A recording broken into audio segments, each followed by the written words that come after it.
In many respects, you might simply say that the humiliation is now complete for the ex-royal known as Meghan Markle. Oh yes, let me explain.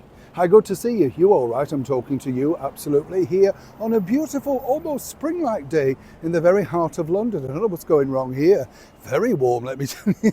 No, when you pack a coat, you wish you hadn't, that sort of thing. And then you're looking out first thing in the morning, you think, maybe I'll pop a scarf in. Suddenly you think, why have I brought all of that stuff? You know what it's like? But what can you do? Yes, this is the weather for you, isn't it? It's a little bit like the ever-changing weather. Tenuous link, chums there. With, of course, inside the world of Meghan and Harry. It's been a humiliating year, whether you want to look at it that way or not. 2025 has not been the very best of years for Meghan and Harry, simply because, it's just been a disaster. But then is this any different to previous years? Ever since they decided to depart the security of the British monarchy, things have gone from bad to worse.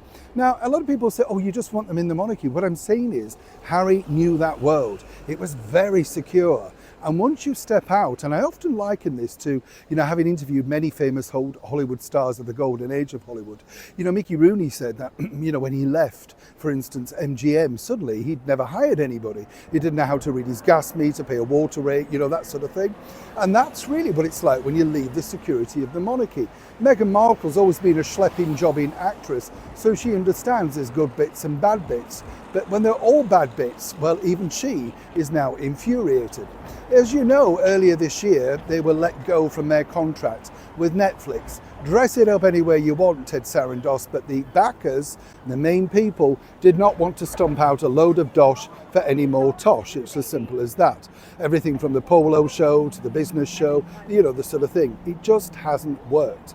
But consequently, there was that little cherry nugget left at the end where, they get first refusal on anything Meghan and Harry come up with.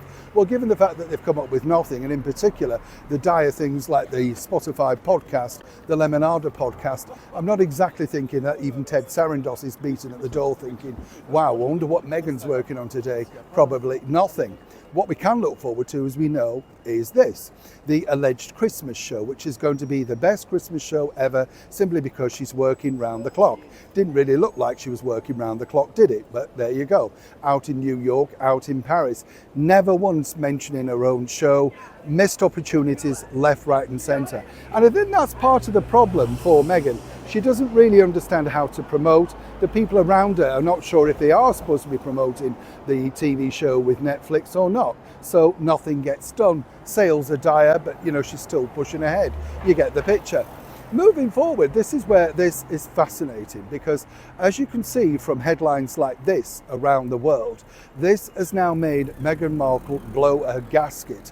Oh, absolutely.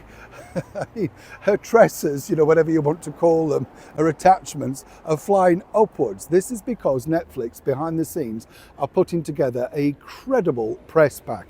And this really is important because these are the headlines that you can help sell the show to other territories, repackaging it, clipping it, that sort of stuff. This gives the show life.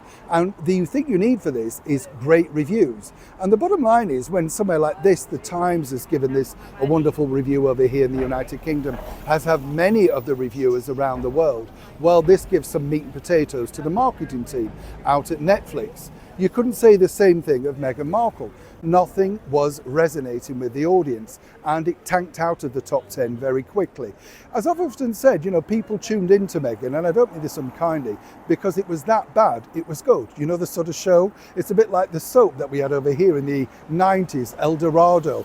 That bad, it was good, but not good enough to sustain an audience. Now Netflix, very quietly, are pumping so much money into Victoria Beckham.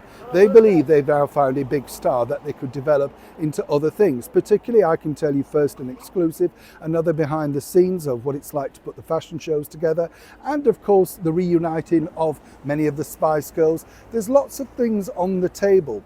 But above all else, the reason why they like her is because she's easygoing, happy to promote, and more importantly, fun to be around. According to a source that worked at Netflix, nobody dares suggest anything regarding publicity in case it didn't go down well with Markle.